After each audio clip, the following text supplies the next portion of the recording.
You know how it is we all want to get better at understanding and speaking English, like more naturally. Hmm. Maybe you're listening because you want to catch those uh, subtle nuances or expand your vocabulary without, hours of drilling lists. Right, or just feel more comfortable jumping into a conversation. Exactly. And that's precisely what we're diving into today. We've been looking through these materials from what's called an English speaking course, and what's really interesting is how it's all based on everyday conversations. Forget the dusty grammar books for a bit. Totally. It's all about those chats you'd actually have, like from feeling a bit sick when traveling Oh, yeah, that's a relatable one. to checking into a hotel or just, the normal flow of family life. Hmm. Our sources today are just packed with these real-world dialogues. And the plan is to unpack them, right? Pull out the useful phrases, see how people actually respond. That's the goal. Get a feel for authentic responses in those moments. And what's fascinating is just the sheer range of situations covered. It's like a linguistic immersion almost. Yeah, watching all these ordinary interactions unfold. It's not just about memorizing words, is it? It's understanding the context, the little cues, the right tone for each moment. Okay, so let's kick off with something many travelers probably dread, feeling unwell on a flight. We've got a couple of dialogues here. Right. The first one starts with someone noticing, "You look so pale, what's troubling you?" And then you get that classic list of symptoms. Uh-huh. Runny nose, sore throat. Feeling terrible, and then the big one, "I'm going to throw up." And the immediate response is so practical. Really, let me get you the airsick bag. That immediate offer of help that's such a key part of English conversation, isn't it? Shows concern. Definitely. And willingness to actually do something. Notice the follow-up, too. Do you have any anti-nausea medication? Thinking ahead. But the answer is, no, I forgot to bring it with me. Which, let's be honest, happens all the time. So common. And the advice given is simple, often useful. Don't worry, simply close your eyes and unwind. Right, and keep the airsick bag in case you vomit. Direct, comforting, covers the basics. Now, the second dialogue about feeling unwell on a flight, it phrases the discomfort a little differently. How so? Instead of saying they might be sick, they say, I'm not feeling well, I'm dizzy, headache. Ah, okay. More specific symptoms. Exactly. And dizzy and headache often point towards motion sickness, which the other person picks up on straight away. They say, you appear to be suffering from motion sickness on the plane. Recognizes it immediately. Which shows, an understanding of common travel issues. And again, the offer of help is instant. We have medication, I'll go grab you some. It's that proactive help again in both dialogues. No hesitation. What else stands out? Well, in that second one, the request, could you please fetch me a window seat? That's someone trying a common fix for motion sickness themselves. Ah, right. Taking action to feel better. Yeah. So for someone learning, noticing these direct offers of help and also how people ask for help or state their needs, that's really valuable stuff. Okay, let's shift gears from feeling queasy to something else that can throw you off. Time differences. Oh, yeah, jet lag fuel. We have two short chats about this. The first gets right to it. What is the time difference between Beijing and Vancouver? And the answer is a big one. Vancouver is 16 hours behind. 16 hours. That's significant. And it naturally leads to that weird question about gaining or losing a day. Right. The explanation that we are gaining a day and arriving on the same day you left, Yeah. it really highlights how time zones bend our perception. It still feels a bit like magic, even when you know the logic. It does. For learners, getting those terms behind and ahead in this context is key, and this dialogue shows it perfectly. Definitely feels like time travel sometimes. Okay, the second time difference chat shifts focus.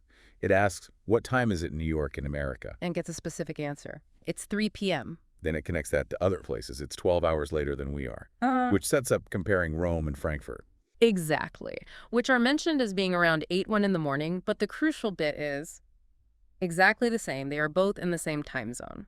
Ah, so it's not just about the difference from your location, but also how other places relate to each other. Precisely. Sometimes it involves comparing multiple points, a small detail, but it shows how these conversations actually work.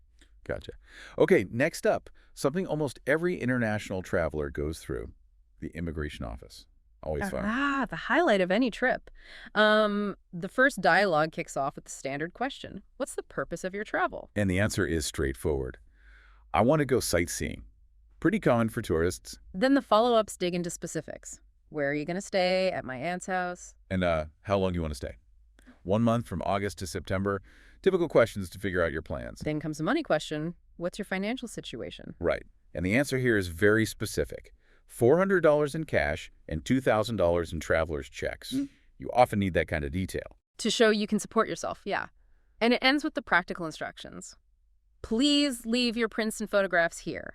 Standard procedure. So for learners, knowing these questions and having clear, truthful answers ready is pretty essential for a smooth entry. Definitely. Now, the second immigration dialogue is slightly different. It's a business traveler. How does that change things? Well, the first question is framed a bit differently. Are you a visitor or a local? The answer's clear. I'm a visitor. And the purpose? On business. And the stay is shorter.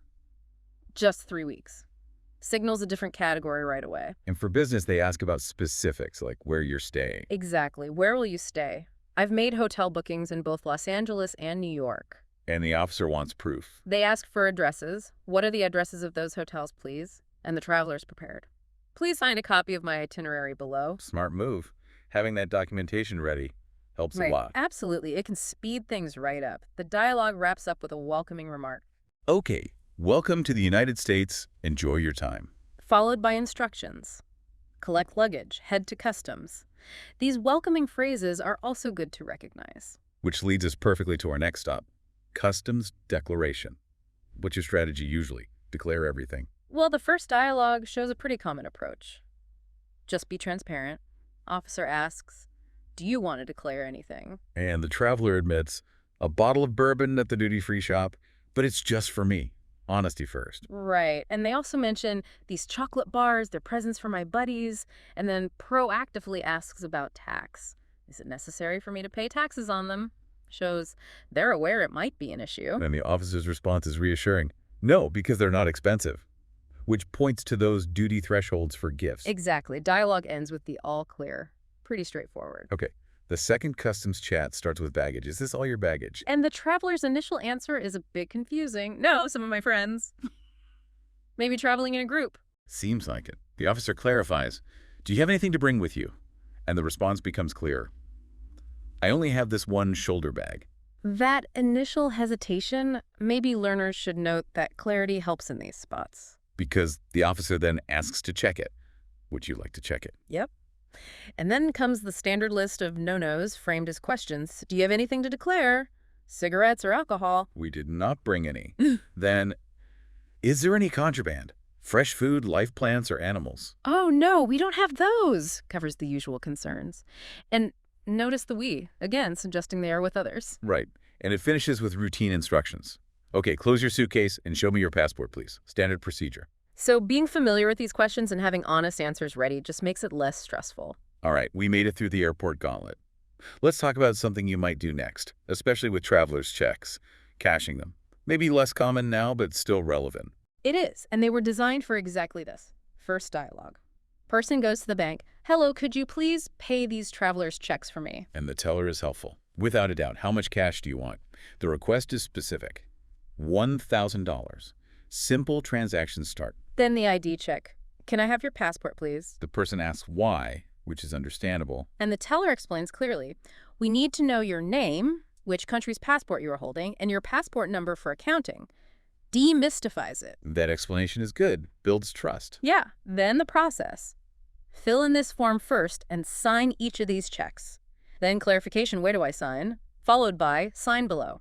Shows the steps. Learners can pick up verbs like fill in, sign. Okay, second dialogue, different check. Non-negotiable cross-check. Person asks, is it possible for me to cash this check here? And the answer is a polite but firm, no, I'm afraid you can't. That phrase, I'm afraid, is a common polite refusal marker. Right, so what's the alternative? You must first deposit the check into your account. And they explain why. It is to ensure that only the person who writes the check receives the money. Security measure. Understanding to ensure that is useful there. So the customer needs help. Can you guide me how to do it? Teller gives clear instructions. Of course, sir, please fill out the deposit sheet and just sign your name on it. Explains the funds will be deposited when the check is cleared. That word cleared might be new for some. Good vocabulary point. And the final step is updating the passbook. Yeah, less common now, but part of this dialogue. Do you want me to enter this transaction into your passbook?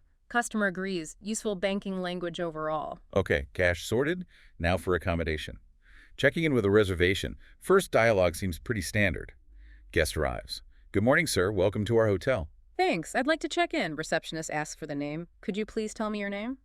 Yes, Robert. Then confirming the booking. Do you have a reservation? Yeah, I booked 3 days ago. Receptionist verifies. Mr. Robert, is your reservation for a double room for 2 nights? Guest confirms. Key info exchanged. Then the paperwork. Could you please fill in this registration form? Payment method. How do you want to pay? Using a credit card. And finally, room details and key. Your room number is 2011 on the 2nd floor. Here's your room key, plus the offer of help. Just call the front desk if you have any questions. Standard hotel phrases. But the second check-in dialogue presents a problem. Uh-oh. James Brooks arrives. Hello, my name is James Brooks. I've made a reservation. And the receptionist has bad news. Mr. Brooks, please accept my apologies. You made a reservation for 6 p.m., but it's past midnight, so we've canceled your reservation. Ouch. That's a common travel fear and a standard hotel policy if you don't notify them. James explains, sorry, I didn't have time to call you. Do you have any other rooms available? But options are limited. Yeah, we currently only have an executive suite available. Shows how hotels handle late arrivals or overbooking sometimes. And the price difference is significant. Yeah. How much do they cost? $550. James's reaction is understandable. That's rather pricey, but I guess I don't have much of a choice. But he also tries to mitigate. But I'd want to switch rooms tomorrow. Shows guests trying to find solutions. So you finally get a room, maybe not the one you expected. What next? Getting settled? First dialogue, staff offers help. I'll help you with your baggage. Common courtesy. Guest has a specific need. Do you have any extra blankets? At times I feel cold, staff directs them. You can request this from the chambermaid. Practical request. May I please have some ice? Staff points to the ice machine right in the hallway. Standard amenities. And the usual offer. If you require anything more, please contact room service. Ends politely. Good phrases for learners making requests. Second dialogue focuses on room impressions. Staff asks, so what did you think of the room? Guest is mostly positive. The room is nice and cool. Love this paint color, has air conditioning, expressing satisfaction. But there's a storage issue. The cabinet looks pretty big. In fact, I'll need more than that. Staff is helpful. We will exchange you for another larger cabinet. They also point out the desk phone, a convenient feature, addressing issues and highlighting features. Guest sums it up. I'm going to have a good time here. Then mentions the restroom. Basic amenities confirmed. Right.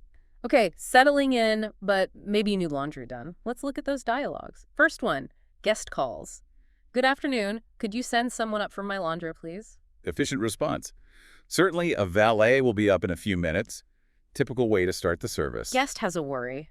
I also have a silk dress, which I don't think is color fast. Will the color run? Staff offers the right solution. We'll dry clean the dress then, the colors won't run, and gives the turnaround time. Usually it takes about 2 days. Highlights washing versus dry cleaning. Second laundry dialogue, more urgent need. Can you tell someone to rush my laundry? I need some clothes tomorrow. Staff agrees. Of course, first could you please complete the laundry form? Standard procedure for rush jobs. Guest gives specific instructions. I'd like to hand wash this sweater in cold water, otherwise it could shrink, staff confirms. Also needs dry cleaning for another item, shows clear communication is key. And then a repair needed. The lining of my husband's jacket has come unstitched. Staff offers to fix it. Don't worry, madam, we'll stitch it before washing. Guest asks when it'll be ready, gets an estimate. Around 4 p.m. covers various laundry needs. Okay, how about getting food in your room? Room service time. First dialogue asks about start times. When do you start your service in the morning? General answer is 7 a.m., but they add flexibility. If you have specific needs, please notify the front desk the night before. Good tip for early departures. And this guest does have an early start. I want to be served breakfast early tomorrow morning. Confirms the time with staff. Specifies the order and exact time. Could you please deliver an American breakfast to our room at 6:30 a.m. tomorrow? We need to leave by 7 a.m. Staff confirms room number and order clear request. Second room service chat is about late night food. Guest calls. Room service. Can I still get something to eat at this hour? Reassuring yes. Order is simple. I want a sandwich and a cup of hot chocolate. Shows late night options are often available. Staff lists sandwich choices. Steak, cheese, ham, salami, tuna, and chicken. Guest picks tuna. Staff confirms name and room number. Okay, could I please have your name and room number? I'm Bob Jackson, room 801, standard order confirmation. Right. Now, needing help waking up on time. Morning call service. First dialogue starts politely. Will you do me a favor, miss? I'm curious whether your hotel offers a morning call service. Simple confirmation. Sir, yes.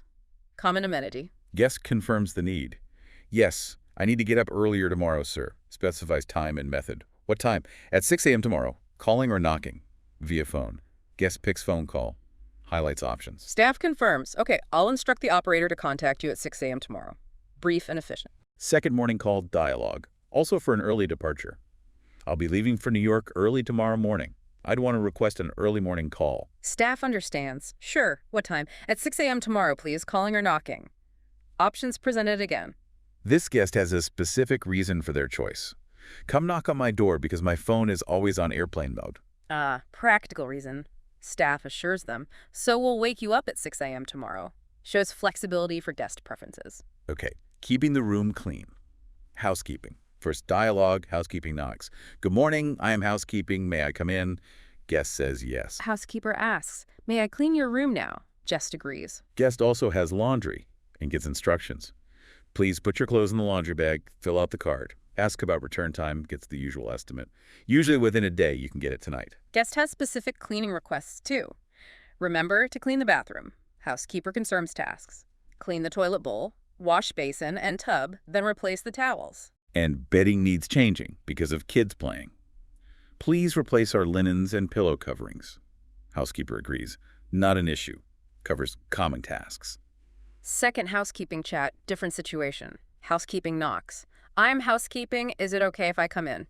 Guest isn't ready. I'm sorry, I haven't even gotten out of bed yet. Housekeeper is considerate. When would you like me to come back? Could you please return in an hour? I apologize. Shows respect for privacy. And offers alternatives for later service. Please contact DPS or make up the room card. Guest acknowledges. Gives the guest control. Right. But what if something's broken? Maintenance time. First call. Guest checks department. Is this the maintenance service? Room 403. My room's television set is broken. Yeah. Clear report. Staff asks the basic question. Have you double-checked the plug? Standard first step. Guest confirms they did. Staff apologizes and promises action. We sincerely apologize. We'll send someone right away to check it. Professional response. Second maintenance issue. Call goes to the front desk. Room 324 reports. I'm afraid the heating system is broken. It's really chilly. Front desk asks if they tried the radiator. Have you turned on the radiator? Yes, I've had it on for about 30 minutes. Still quite chilly. Confirms it's not user error. Front desk apologizes again. Offers solutions. Send someone right away. Or would you want to alter your room? Guest prefers not to move. I don't want to change rooms. How long would that be? Gets an estimated repair time. Max 10 minutes. Guest accepts. Shows different resolution paths. Okay, what about messages left while you're out? Offline service. First one, a physical note. Oh, you've got a message note here. Message from whom? From Mr. Lee. Your friend in New York. Contact him as soon as possible. Straightforward delivery. The recipient, Ms. Beck, looks at it, recognizes the name. Oh, that's Tom. Asks there's more info. But nope, there is nothing else. Sometimes messages are brief. Second dialogue, Mr. Johnson in room 234 asks if there are messages. Staff checks. Please wait a moment, sir. Ah, yes, there is a message. Who's it from? Message from Mr. Smith. Guest asks them to read it. Shows how to check for messages. The message content. He said that he would arrive at your hotel around 3 p.m. tomorrow afternoon. Mr. Johnson asks when it was left and for a number. Staff provides details.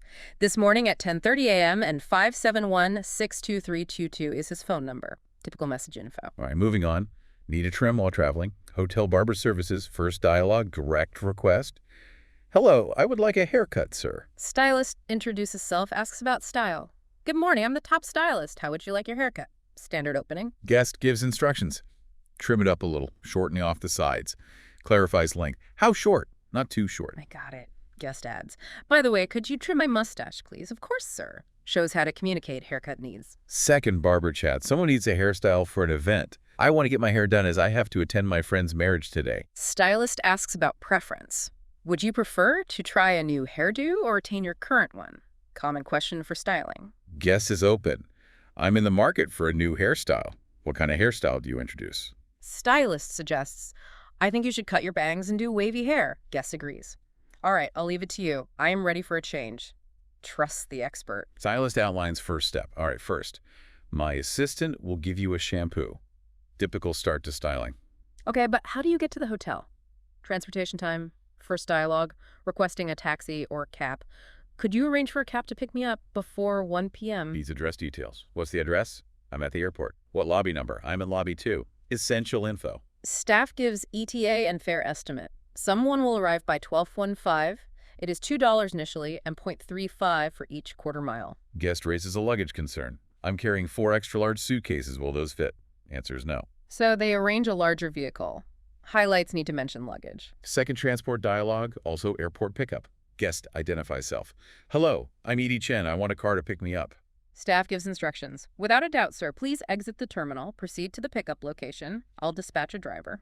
Clear directions. Guest asks about wait time and travel time. Staff estimates. Wait about 10 minutes, travel around 30 minutes due to rush hour. Apologizes for potential delay. Guest acknowledges. Sets realistic expectations. Okay, let's shift completely now away from travel and hotels into the rhythm of family life. Lots of short snapshots here. First, family breakfast. Really shows different morning preferences, right? Totally. One kid wants cereal, but nope, pancakes are on the menu. Leads to that classic negotiation, doesn't it? Okay, pancakes, Uh. but only with chocolate syrup and a banana. That little bit of give and take, yeah. Then that moment, everyone knows, realizing you're out of coffee powder. The dad's reaction is priceless. The offer of milk leads to that funny line about needing something for the brain, not just bones. Just a lighthearted, typical family morning. Then there's baking together. Such a nice scene, parent and child activity. Dad comes home, they're making chocolate cupcakes for school. And he jumps right in to help stir, Yes. enthusiastically. With that gentle reminder to slow down a bit. Very relatable for parents of helpers. He also helps pour the batter, careful not to overfill.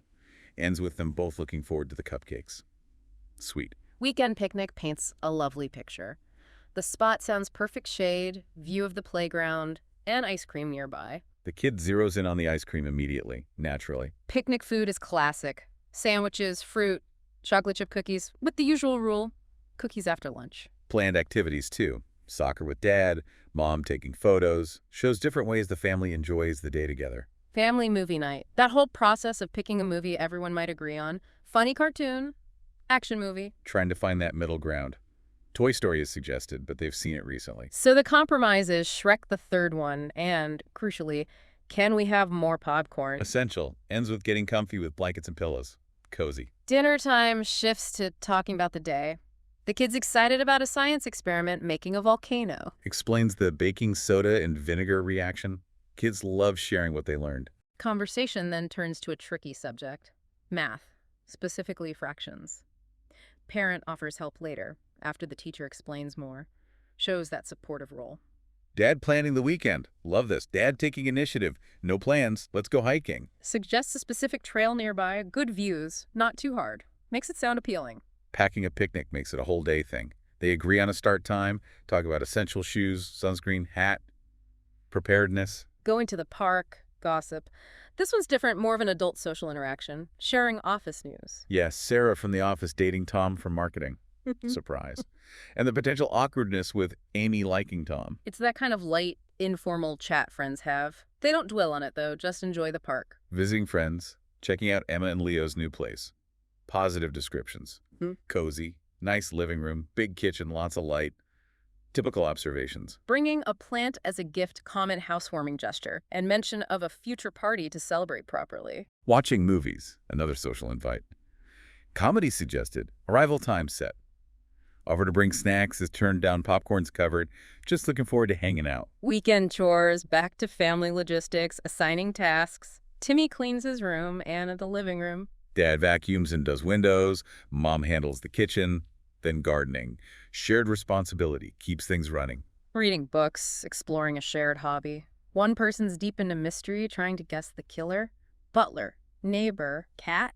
The friend who's read it is enjoying the suspense, giving little hints but not spoiling it. That fun social side of reading. Nice interaction, keeping the mystery alive. Cooking together, planning pasta night, special recipe, secret sauce, which might be store-bought plus spices. Ah, practically homemade. Making a salad, too. Enough lettuce to look healthy. And garlic bread, a must. Collaborative meal prep. Gardening, that feeling of maybe not having a green thumb. Planning to plant tomatoes seems easy enough, though. Dig hole, drop seed, cover, simple steps, agreement to water them, and the dream of homemade tomato soup if it works out. Shared goal. Painting and drawing, creative time. The dragon drawing that starts looking like a lizard with wings. Cute sibling teasing. Parents suggest adding treasure. Dad's unfinished stick figure art gets teased too. Ice cream as motivation to finish. Playing musical instruments. Thinking about joining the school band. Drums, trumpet, decisions. Acknowledging the need to practice, and that initial phase might be more noise than music. Common childhood interest and its realities. Swimming, planning a pool trip. Been a while for one person, so the other offers tips. Agree on a time. List needed items. Swimsuit, towel, sunscreen, water. Also mention swimming as good exercise. Biking again, but different details. Trail near the lake, 2-hour hike. Some steep bits, but the view is worth it. Meeting time at the trailhead. Essentials list again. Shoes, water, snacks, packing lunch.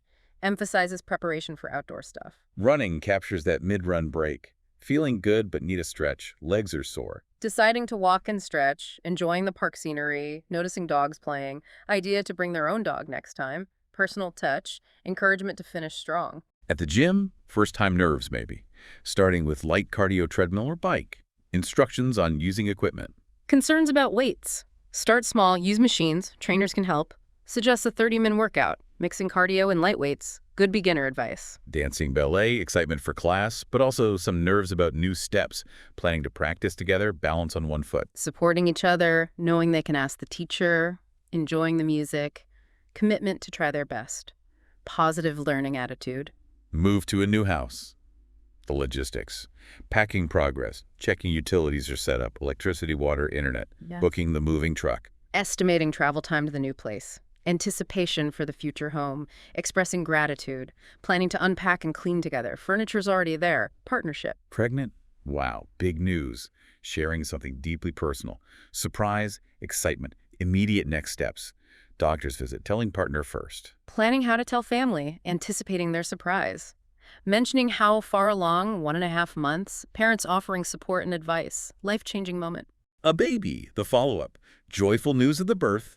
Mom's okay, resting. Congratulations pouring in. It's a boy. Seeing the baby. How small he is.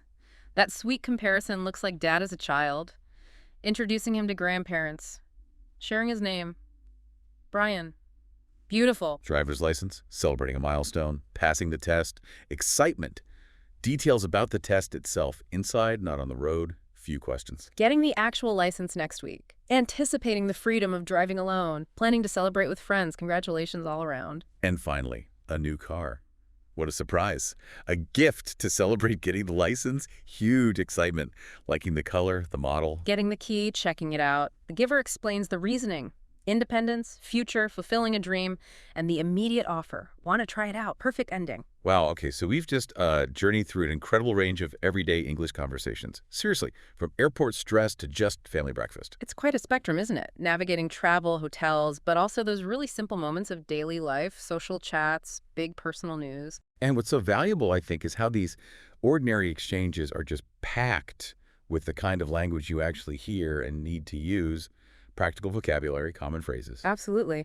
And the natural responses, the flow of conversation, it's stuff you can start listening for and hopefully incorporating into your own English, whether you're at customs or just, chatting about weekend plans. Exactly. It gives you a window into authentic communication.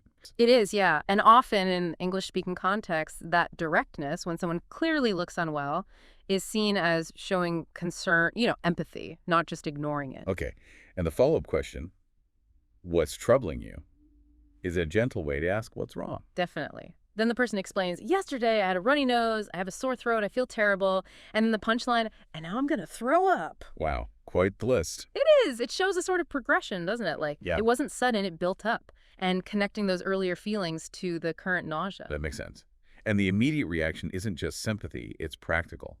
Really, let me get you the airsick bag. Exactly. A direct offer of help, a solution right there. That's quite common too. Then we get the question about medicine.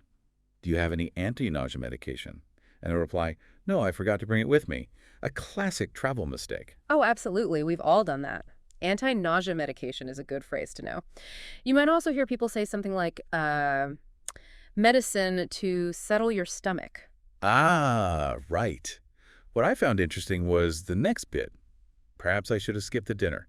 That little moment of self-blame or trying to figure out the cause. Yes, that's so human, isn't it? Racking your brain, what did I do wrong? It shows that natural kind of problem-solving thought process. And the advice given is nice too. Don't worry, simply close your eyes and unwind. Plus the practical bit. Keep the air sick bag in case you vomit. It's a good mix, that. Emotional comfort, unwind is a lovely word there. Suggests really letting go of tension and practical preparation, just in case. Yeah, unwind feels a bit more active than just relax. So any pronunciation points we should flag here, like airsick, nausea, vomit? Good question. Air sick, the stress is clearly on air. Nausea? That one can be tricky. It's got that sort of Z or sound in the middle, N-A-U-Z, or N-A-U-Z. And the O sound itself might trip some people up. Okay. And vomit, well, phonetically, it's pretty straightforward, V-O-M-it.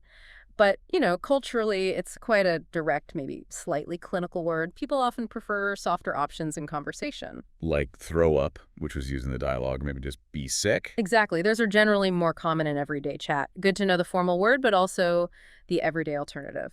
Got it. Now, the second dialogue also involves feeling unwell on a plane, but it uses the term motion sickness. How does this one play out differently? Well, the language shifts a little. The person says, I'm dizzy, headache, so more specific symptoms than just I feel terrible. It points more directly towards motion sickness itself. Right, less vague. And the response feels a bit more formal, perhaps. You appear to be suffering from motion sickness on the plane. It does, yeah. That appear to be suffering phrasing. You might hear that from, say, a flight attendant or someone taking a slightly more observational, almost diagnostic stance. Okay. But then, like before, there's that immediate practical help offered. We have medication? I'll go grab you some. Yep, that helpful instinct kicks right back in. And the acceptance is polite. Thank you very much. Even though the initial observation was a bit formal, the interaction warms up quickly with the offer of help. Then the quick exchange. Motion sickness pills here. Thanks. Very efficient. Gets the job done. And then there's a request for a different kind of help. Could you please fetch me a window seat? And the response is accommodating. Sure, I will arrange it for you in a minute. And that request is interesting, isn't it? Because wanting a window seat when you feel motion sick isn't just random. Oh, why's that? Well, often having a view of the horizon, something stable outside the moving vehicle, can help your brain sort of reconcile the conflicting signals it's getting from your inner ear and your eyes. Ah, that makes sense. So it's a genuine strategy to feel better. Exactly. It can reduce that sensory mismatch. So the dialogue shows the person actively trying to manage their symptoms. Okay, so just to clarify the terms, airsick is specifically for planes. Right. Whereas motion sickness is the bigger category. Like you'd get motion sickness on a boat or a bus, probably not boat sick. Precisely. Motion sickness is the umbrella term. You've got it. Okay, so moving away from feeling unwell, your source material also tackles another big travel challenge, dealing with time differences. Oh yeah, jet lag and just figuring out what time it is somewhere else. That can be surprisingly confusing. It really can. And the first dialogue you shared on this, the one comparing Beijing and Vancouver, it perfectly captures that sort of mental knot you can get into. It starts simply enough. What is the time difference between Beijing and Vancouver? And the answer's factual. Vancouver is 16 hours behind. Okay, straightforward. But then comes the question, are we gaining or losing a day on our journey to Canada? And the answer is we are gaining a day, which feels weird, right? You're traveling for hours. It feels totally counterintuitive, which leads perfectly into the next line. Doesn't that mean we'll be leaving Beijing and landing in Vancouver on the same day? And the answer is yes, that's true. Mind-bending stuff. It really is. It all boils down to crossing the international date line, that imaginary line in the Pacific Ocean. Right. How does that work again, exactly? Well, think of it like this. As you travel east, you keep setting your clock forward, zone by zone. When you cross the date line going east, like for Beijing towards North America, you've basically moved forward enough hours to jump into the previous day. You gain a day. Okay. Gain a day by going forward in time zones. Yeah, it's because the line marks where the day officially changes. So crossing it eastward sets the calendar back 24 hours. Traveling west across it, you lose a day, you jump forward into the next calendar day. Okay, I think I get it. It's that accumulation of hours hitting the 24-hour mark right at that line. Exactly. The dialogue captures that common confusion perfectly. Now, the second time difference conversation, New York, Rome, Frankfurt. This feels more like a practical, everyday need, like planning a call. Definitely. It starts with establishing a baseline. What time is it in New York and America? Answer, it's 3 p.m. Got it. Then the core question for planning. What's the time difference between the two locations?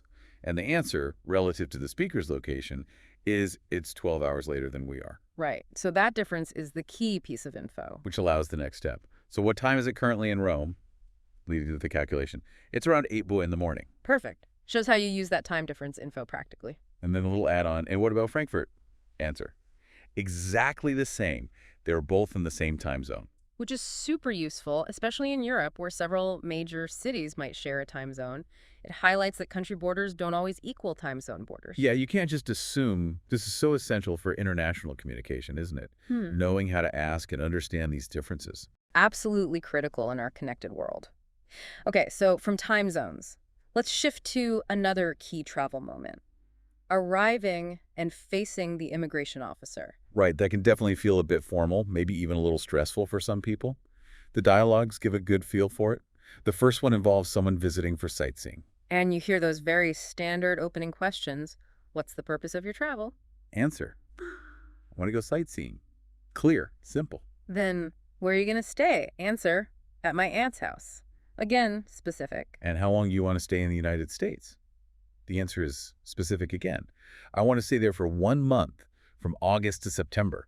Giving those dates helps. It does. It shows you have a clear plan. Notice the pattern. Direct questions looking for clear, concise answers. No need for long stories here. And the money question. What's your financial situation? And the response is detailed. $400 in cash and $2,000 in traveler's checks, showing you can support yourself. That's often a key point for immigration. And it wraps up with the procedural part. Please leave your prints and photographs here. Very official. Underscores the formal nature of the process. Now, the second immigration dialogue features a business traveler. What differences jump out at you there? Well, it starts slightly differently. Are you a visitor or a local? Answer, I'm a visitor. Establish a status right away. Then, why do you want to travel to the United States? Answer, on business. Straight to the point, specifying the reason. Exactly. And because it's business, the follow-up questions are slightly different. How long will you stay? Just 3 weeks. And where will you stay? The answer mentions hotels. I've made hotel bookings and